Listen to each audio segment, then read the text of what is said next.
Welcome to episode 3 of football simplified different football formations explain let's go. अब यार football में primarily दो types की फॉर्मेशंस होती है, 4 at the back and 3 at the back.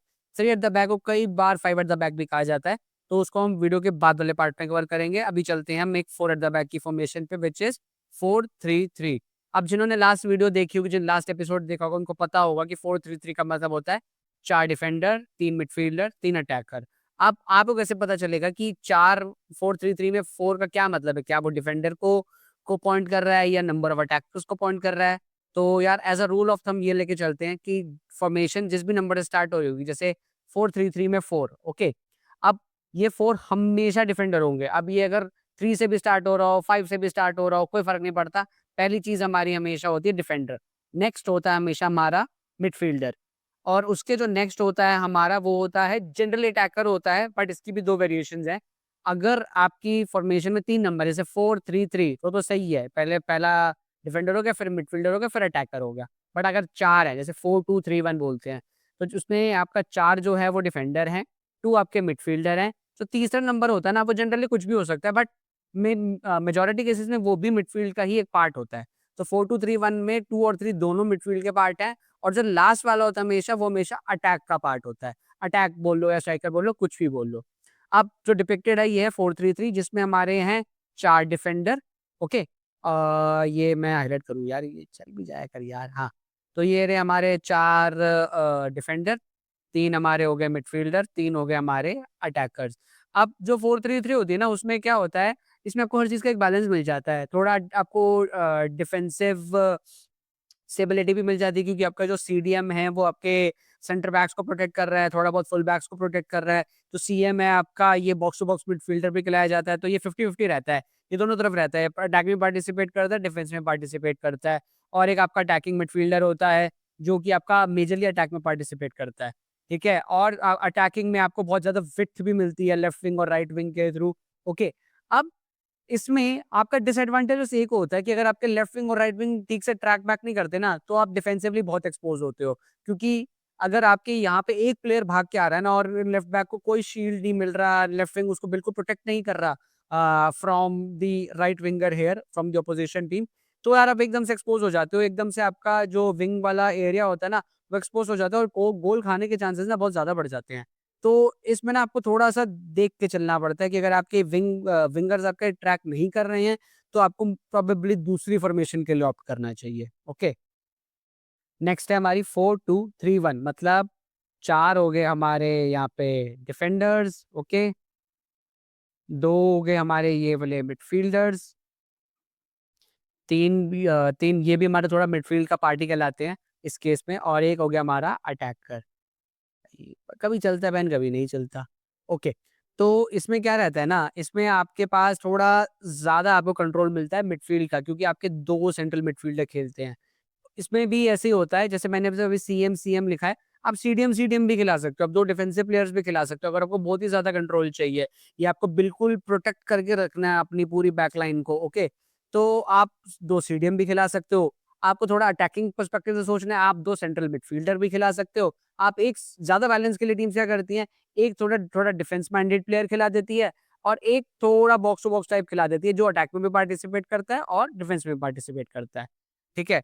अब और ये जो 3 है, ये होता है हमारा centre attacking midfielder, right winger, left winger और स्ट्राइकर। अब इसमें क्या रहता है ना, ये 4-3-3 से ऐसे डिफरेंट होती है कि काफ़ी ज़्यादा वर्सेटाइल है। इसमें इसमें जो 2 आपके ये प्लेयर्स होते हैं, बहुत अच्छे से शील्ड करके रखते हैं आपकी बैकलाइन को, और जब आपके पास बॉल नहीं होती, तो ये जो एक बॉक्स टू बॉक्स वाला प्लेयर होता है, ये अच्छे से ड्रॉप कर जाता है। ये सीडीएम को पूरी-पूरी हेल्प करता है आपको, और जब आपके पास बॉल होती है, तो ये अटैक में भी इक्वली बहुत अच्छे से पार्टिसिपेट करता है। तो इस प्लेयर का इस केस में बहुत यूज़ होता है, ठीक है? जो कि एक सेंट्रल मिडफील्डर है या बॉक्स टू बॉक्स मिडफील्डर है। अगर आपको बहुत ही ज़्यादा डिफेंसिव कंट्रोल चाहिए कि भाई बॉल देनी ही नहीं, ठीक है? तो आप 2 सीडीएम भी खिला सकते हो, बट वो थोड़ा ज़्यादा डिफेंसिव माइंडेड हो जाता है। उस केस में थोड़ा आपको अटैक बनाने में परेशानी होती है। अब इस केस में ना आपका लेफ्ट विंग और राइट विंग अगर थोड़ा ट्रैक बैक भी कम कर रहे हैं, तो थोड़ा-सा चल जाता है, क्योंकि आपको 2 प्लेयर्स की शील्डिंग मिलती है आपके डिफेंस को। इसका एक बहुत बड़ा प्रो ये है कि इस प्लेयर का बहुत ही ज़्यादा मेन रोल होता है पूरे फॉर्मेशन में, क्योंकि अगर आपने इसको मार्क आउट कर दिया ना पूरी गेम से, तो ये पूरी फॉर्मेशन सफ़र करती है। इसकी गेम गंदी मतलब सबकी गेम गंदी, क्योंकि यही एक प्लेयर है जो सबसे ज़्यादा अटैक माइंडेड है और जो सबको लिंक करता है, मिडफ़ील्ड को अपने अटैक से लिंक करता है। ठीक है? मैं ये नहीं कह रहा कि स्ट्राइकर और लेफ्ट विंगर आपके अटैक माइंडेड नहीं होते, वो और ज़्यादा अटैक माइंडेड होते हैं, बट उन तक बॉल पहुँचाने के लिए आपको कोई चैनल चाहिए, जो कि आपका एक सेंटर अटैकिंग मिड होता है। तो इस गेम में ये बहुत ज़्यादा इंपॉर्टेंट होता है। इसको मार्क आउट कर दिया गेम से तो आप ऐसी टीम को हरा सकते हो।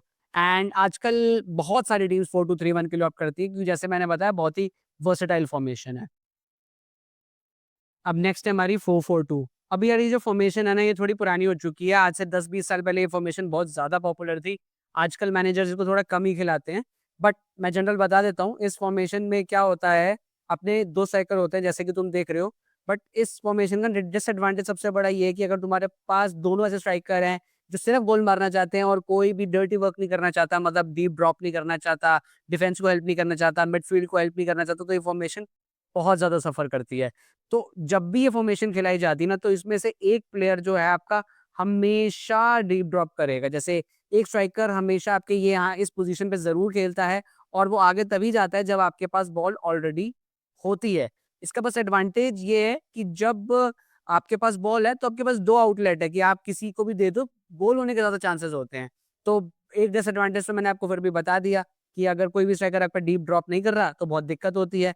दूसरा डिसएडवांटेज ये भी है कि अगर आप किसी ऐसी टीम के साथ खेल रहे हो जो 4-3-3 खेल रही है या 4-2-3-1 में खेल रही है, तो ऑटोमैटिकली उनके पास आपसे ज़्यादा मिडफ़ील्डर्स हैं और जो मिडफ़ील्ड कंट्रोल करता है, वो ही गेम जीतता है।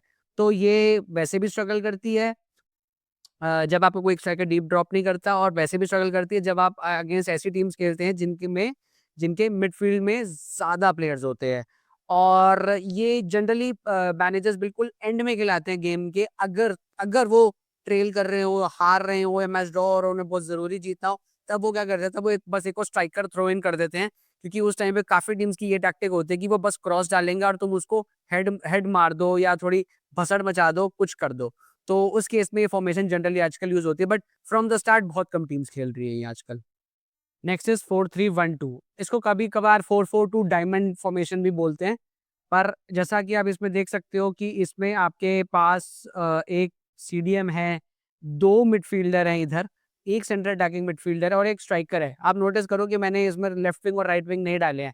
तो इसका जनरल कॉन्सेप्ट ये होता है कि मिडफ़ील्ड को ये बहुत अच्छे से कंट्रोल कर पाती है ये फॉर्मेशन, क्योंकि आपके 4-4 प्लेयर हैं मिडफ़ील्ड में, तो सारे जो अटैक्स होते हैं मेजरली वो आपके मिडफ़ील्ड एरिया से बनते हैं। आपके जो ये 2 सेंट्रल मिडफ़ील्ड वाले प्लेयर्स होते हैं, इनको थोड़ा-सा विंग के पोज़ीशन पे भी जाना पड़ता है, जब भी आपके पास बॉल नहीं होती, या अगर बॉल होती भी है तो विंग का रोल यही प्ले करते हैं ये 2 प्लेयर्स, या फिर आपके जो लेफ्ट बैक और राइट बैक होते हैं, इनको भी थोड़ा विंग में आके हेल्प करनी पड़ती है। आपके अटैकिंग फुल बैक्स बहुत अच्छे होने चाहिए इस फॉर्मेशन को खेलने के लिए, क्योंकि लिटरली उनको पूरी पिच कवर करनी है और विंग से आपके पास कोई हेल्प नहीं है। और जैसे कि आप देख रहे हैं कि आपके पास 2 स्ट्राइकर हैं, 4 मिडफील्डर हैं, तो ये फॉर्मेशन अगर आप बॉल अच्छे से रख सकते हो, आप बॉल लूज़ ही नहीं करते हो, समझ लो आप ज़ावी हो, आप बुस्केट्स हो, आप रॉड्री हो, आप इतने अच्छे लूका मॉड्रिच हो, ठीक है? आप बॉल लूज़ ही नहीं करते, तो यार ये खिला लो फॉर्मेशन कि तुम ज़्यादा बॉल ही नहीं लूज़ करते। बट ये याद रखना, जैसे ही बॉल लूज़ हुई, इसमें दिक्कत सबसे बड़ी ये होगी कि आपका पूरा विंग एक्सपोज़ होगा, जो इसका सबसे बड़ा मेजर फ्लॉ है, इसलिए बहुत सारी टीम्स इसके लिए ऑप्ट नहीं करती हैं। हाइली अटैकिंग है, हाइली रिवार्डिंग है, बट उतनी ज़्यादा पेनलाइज़िंग भी है, ठीक है? ये टीम तभी खेलती है जब उनको बहुत ज़्यादा अटैक करना हो, या फिर बहुत ज़्यादा रिस्पॉन्सिबिलिटी है कि भई अब तो अटैक करना ज़रूरी है, वरना काम नहीं चलेगा। चलो और अब हम आते हैं 3 एट द बैक या 5 एट द बैक पे। अब जैसे कि आप ये देख सकते हो 3 एट द बैक पे सबसे पहले जो थे कि आपके पास 3 सेंटर बैक्स होते हैं। एक राइट सेंटर बैक, एक लेफ्ट सेंटर बैक और एक सेंटर सेंटर बैक। इसको सेंटर बैक भी बोल देते हैं जनरली, बट आपको दिखाने के लिए कि ये सेंटर एरिया में ऑपरेट करते हैं, इसको मैंने सेंटर सेंटर बैक रखा है। अब ये 4 एट द बैक से ऐसे डिफरेंट होती है, पहली बात इसमें आपको डिफेंसिव कंट्रोल भी ज़्यादा मिलता है, क्योंकि आपके पास एक एक्स्ट्रा डिफेंडर है।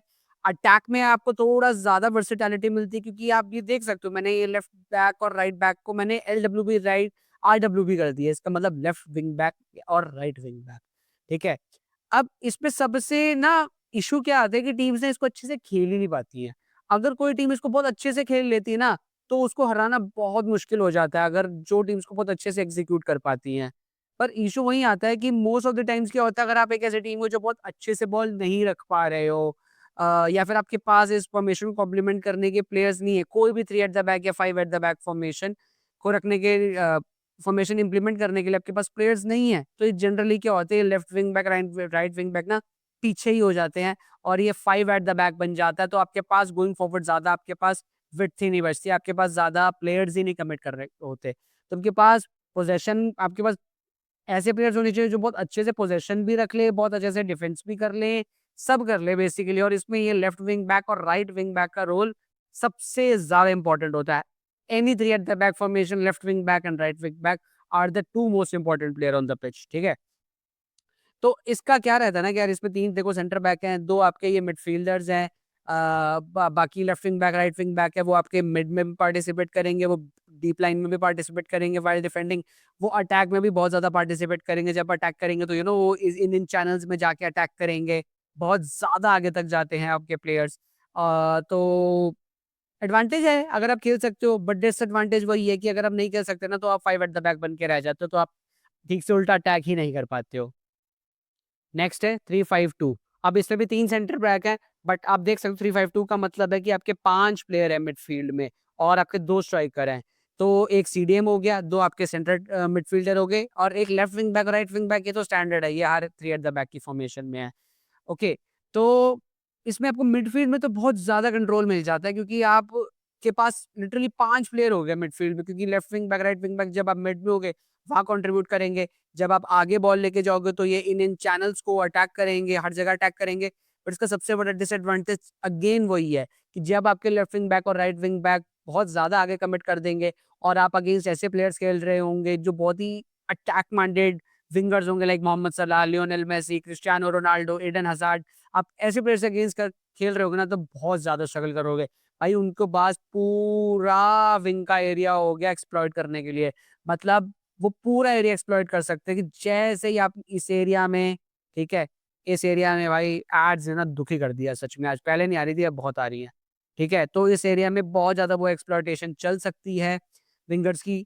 तो मिडफील्ड में तो आपको बहुत ज़्यादा कंट्रोल मिल जाएगा, बट जैसे ही आपने बॉल लूज़ करी ना, आपको बहुत सारे गोल्स पड़ सकते हैं। अगेन वही एक डिसएडवांटेज, खेल सकते हो तो खेल लो 3 एट द बैक, नहीं खेल सकते तो भाई stick to 4 at the back. Next is 3-4-1-2। यार आपको ऐसा लग सकता है कि ये सारी 3 एट द बैक फॉर्मेशन ना सिमिलर है और हाँ भाई सिमिलर, ये सारे एक ही थाली के चट्टे-बट्टे हैं। ठीक है? वही 3 आपके सेंटर बैक्स होंगे, 2 फुल बैक्स होंगे, left wing back, right wing back. बाकी जो 5 प्लेयर्स बचे ना, आप उसमें से कुछ मर्ज़ी निकाल लो। आपको चाहे आप 2 स्ट्राइकर खिला लो, 3 मिडफील्डर्स खिला लो, 3 मिडफील्डर्स खिला लो, 2 आपने सॉरी 2 मिडफील्डर्स खिला लो, 2 विंगर खिला लो, 1 स्ट्राइकर खिला लो, जैसे मर्ज़ी कर लो। इस वाली में 3-4-1-2 में आप देख रहे हो कि ये 3-5-2 से ऐसे डिफरेंट है कि 3-5-2 में एक आपके पास सीडीएम होता था, बट 3-4-1-2 में आपके पास 2 मिडफील्डर्स हैं, 1 left wing back, right wing back है, 1 सेंटर अटैकिंग मिड मिड है, तो थोड़ा आप अटैक माइंडेड थोड़े ज़्यादा हो सकते हो इस केस में और 2 आपके पास स्ट्राइकर है। बट अगेन वही, जैसे ही आपके left wing back, right wing back in channels को अटैक करेंगे, तो विंग पे बहुत ज़्यादा स्पेस बनेगा, तो बहुत एक्सप्लॉइटेशन के ज़्यादा चांसेस हैं। Next is 3-1-4-2, again quite similar, बस थोड़ा बहुत माइन्यूट से डिफरेंसेस है। इसमें आपके पास फिर से एक सीडीएम वापस इंट्रोड्यूस हो जाता है। आपके पास वही 2 सेंट्रल मिडफील्डर्स हो जाते हैं। अगर आप नोटिस करोगे मैंने एलएमआरएम लिखा हुआ है, लेफ्ट मिडफील्ड, राइट मिडफील्ड। तो यार यही आपके विंग बैक्स हैं, ठीक है? यहाँ पे बस इनको विंग बैक्स नहीं बोलते, हम इनको लेफ्ट मिडफील्ड और राइट मिडफील्ड बोलते हैं। तो यही पूरा मिड में भी ऑपरेट करते हैं, विंग बैक में भी ऑपरेट करते हैं, अटैकिंग विंग बैक वाली पोज़ीशन में भी यही लोग ऑपरेट करते हैं। जस्ट दैट ये बहुत ज़्यादा high up the pitch committed होते हैं, ठीक है? तो ये अटैक माइंडेडनेस के लिए ज़्यादा है। बट अगेन जैसे ही बॉल लूज़ करी वैसे ही wing expose, same problem. 2 strikers हैं आपके पास, तो more attacking threat, higher the risk, higher the reward, वही वाली बात है। Last formation 3-4-2-1। अब यार ये फॉर्मेशन मैं इसलिए कवर कर रहा हूँ क्योंकि एमोरियम यूनाइटेड के लिए खिलाते थे तो मेरा मन था। तो इसमें यार वही same same concept, 3 centre backs, 2 आपके left wing back, right wing back, but interesting part is 2 attacking midfielders. तो एमोरिम क्या करते थे ना, वो लेफ्ट विंगर और राइट विंगर पे बिल्कुल ट्रस्ट नहीं करते थे। तो ना वो गर्नाचो को खिलाते थे, ना उनको एंटोनी इतना पसंद था, कि जो ऐसे विंगर्स हैं जो बिल्कुल भी डिफेंसिव माइंडेड नहीं थे उनको नहीं खिलाते थे। तो जनरली अमाड डियालो को राइट विंग बैक खिला देते थे, ठीक है? लेफ्ट विंग बैक पे डोगू खिलाते थे, लेफ्ट सेंटर बैक पे लूक शॉ खिला देते थे। और ये जो 2 अटैकिंग मिड के प्लेयर्स थे ना, ये एक एम्बुमो खेलते थे, एक कुन्या खेलते थे और इंटरेस्टिंगली वो ब्रूनो को सेंटर मिडफील्ड में रखते थे। Which I think is one of the reasons he did not succeed at United. तो हाँ यार, इसमें वो विंगर्स पे बिल्कुल ट्रस्ट नहीं करते हैं। 3-4-2-1 में आपके 2 नंबर 10s खेलते हैं, जो कि आपको सीधा स्ट्राइकर को हेल्प करते हैं गोल्स मारने के लिए। बट यार अगेन वही सेम प्रॉब्लम विंग्स वाली, ठीक है? तो यार ये थी आपकी majorly formation, 3 at the back, 4 at the back. इसका मतलब ये नहीं कि और फॉर्मेशंस नहीं है। इट्स जस्ट दैट मैंने आपको इतनी सारी फॉर्मेशंस के बारे में आपको मैंने बता दिया है। तो अगर अब आपके सामने कोई नई फॉर्मेशन भी आती है, तो आप जान पाओगे कि भई ये इसमें डिफेंडर किसको मान रहे हैं, मिडफील्डर किसको मान रहे हैं, अटैकर किसको मान रहे हैं, ठीक है? तो आई होप आपको समझ आ गई हो। कुछ ना समझ आया तो प्लीज़ कमेंट्स में निकला लिखना, मैं एक्सप्लेन करने की कोशिश करूँगा। एंड लास्टली, प्लीज़ यार like, share and subscribe, and I will see you guys in the next video. Bye bye.